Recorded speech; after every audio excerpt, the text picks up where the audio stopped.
चंद्रग्रहणाच्या पार्श्वभूमीवर होलिका दहनाबाबत संभ्रम.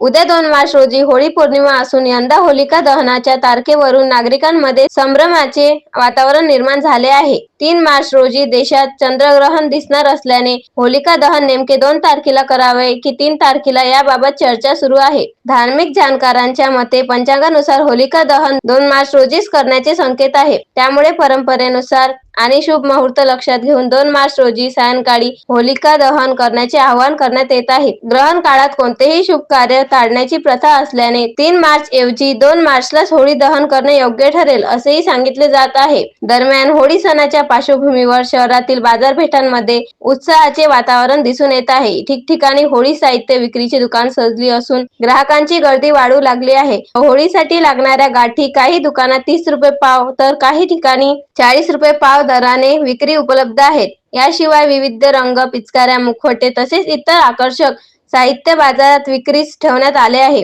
लहान मुले, युवक, युवती आणि पालक खरेदीत व्यस्त असल्याचे चित्र पाहायला मिळत आहे. सणानिमित्त बाजारात चैतन्याचे वातावरण असून व्यापाऱ्यांमध्येही समाधान व्यक्त केले जात आहे. नागरिकांनी होळी सण सुरक्षित, आनंदी आणि पर्यावरणपूर्वक पद्धतीने साजरा करावा असे आवाहन प्रशासनाकडून करण्यात आले आहे. युवा क्रांती न्यूज साठी डी. ललित शेगाव.